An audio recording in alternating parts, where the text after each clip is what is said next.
Some people say history repeats itself. Others say it only rhymes. But sometimes the rhymes are so precise, so eerie, so statistically impossible that they make us wonder whether history is following a pattern we don't fully understand. Tonight, we're going on a journey through time, exploring some of the strangest, most mind-bending coincidences ever recorded.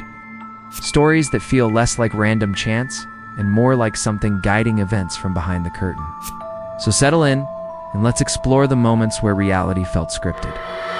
Our story begins with one of the most famous coincidences in history.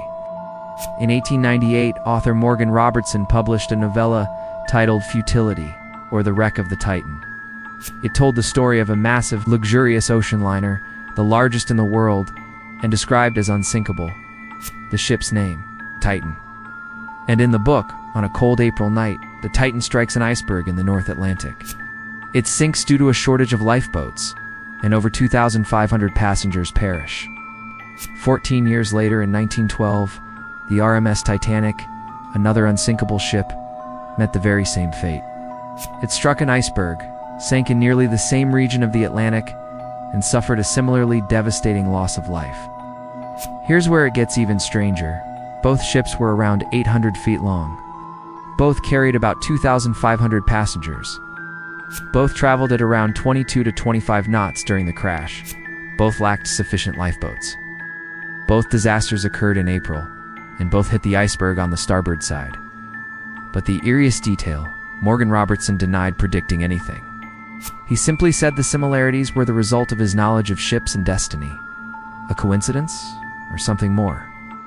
If ever a historical coincidence looked scripted, it's the strange relationship between Presidents Abraham Lincoln and John F. Kennedy.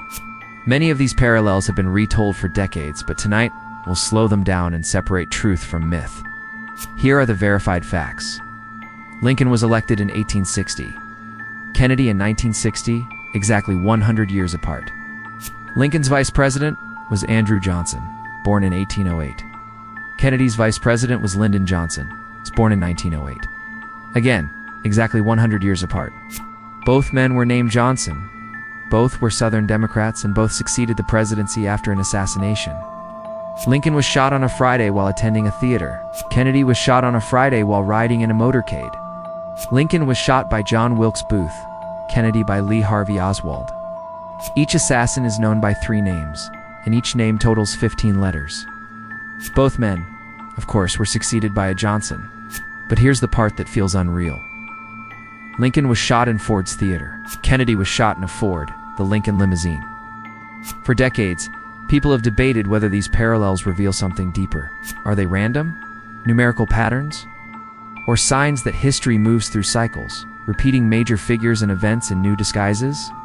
Next, we have the man who seemed to meet his future wife twice. In the early 1800s, a young Englishwoman named Mary Ashford was murdered in Erdington. The prime suspect, Abraham Thornton, was acquitted, yet Mary's death became a legendary unsolved case. Fast forward 157 years, another woman, Barbara Forrest, was murdered in the very same town, on the same date, May 27th. Both women were 20 years old. Both had the same name initials, MA and BF. Both had attended a dance earlier that night, were last seen alive by a man later suspected of the crime, and were found in the same location, a pit in Erdington. 2 murders, identical circumstances over a century apart, coincidence or something echoing through time. In the 1950s, 2 identical twins were separated at birth in Ohio. They had no contact with each other, no knowledge of each other's existence. Yet both grew up to live strikingly parallel lives. Both were named James by their adoptive parents. Both married a woman named Linda. Both later divorced and remarried a woman named Betty. Both named their firstborn sons James Allen, one spelled Allen. Both owned a dog named Toy. Both worked in law enforcement. Both smoked the same brand, enjoyed the same hobbies, and vacationed at the same beach in Florida. When researchers finally reunited them at age 39, scientists called it one of the most extraordinary coincidences in psychological history. Now for a story I like to call the dual bomber. In 1939, a man named Joseph Figlack was walking down a street in Detroit. A baby fell from a 4th-story window and landed directly onto him. Both survived. 1 year later, Figlak was walking the same street when another baby fell from a window and landed on him again. Both survived again. The odds of this happening once are microscopic. Twice, nearly impossible. Then there's the case of the reincarnated bullet. In 1913, a man named Henry Zeglin broke off a relationship with his girlfriend. Heartbroken, she took her own life. Her brother, enraged, tried to kill Zeglin. He fired a shot, but Zeglin survived as the bullet grazed his face and lodged into a tree. Years later, Zeglin attempted to remove the embedded bullet by using dynamite. The explosion launched the bullet out of the tree, and it struck Zeglin in the head, killing him instantly. The bullet that missed him years ago found him again. Let's talk about the book that predicted the future. In 1838, poet Edgar Allan Poe wrote the narrative of Arthur Gordon Pym. In the story, sailors stranded at sea kill and eat a cabin boy named Richard Parker. 46 years later, in 1884, a real ship became stranded at sea. The crew, starving, killed and ate the cabin boy. His real name? Richard Parker. This case became one of the most chilling coincidences in literature.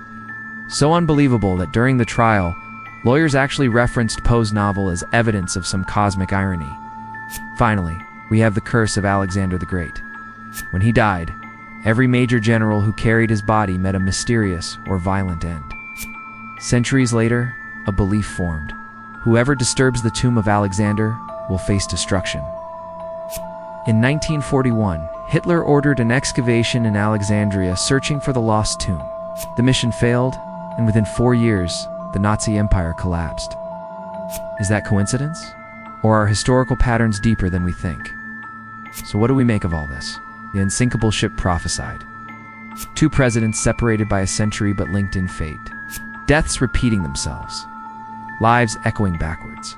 Events lining up so neatly that they seem scripted. Are these moments pure chance? Mathematical flukes? Patterns in a chaotic universe? Or something else entirely? Carl Jung once said, "Coincidence is God's way of remaining anonymous." Whether or not that's true, one thing is certain. History doesn't just repeat. Sometimes it whispers the same story through different mouths. And if we listen closely, we may start to recognize the hidden rhythm shaping the world around us. Thank you for joining me tonight. Sleep well, and let the mysteries of the past drift with you into dreamland.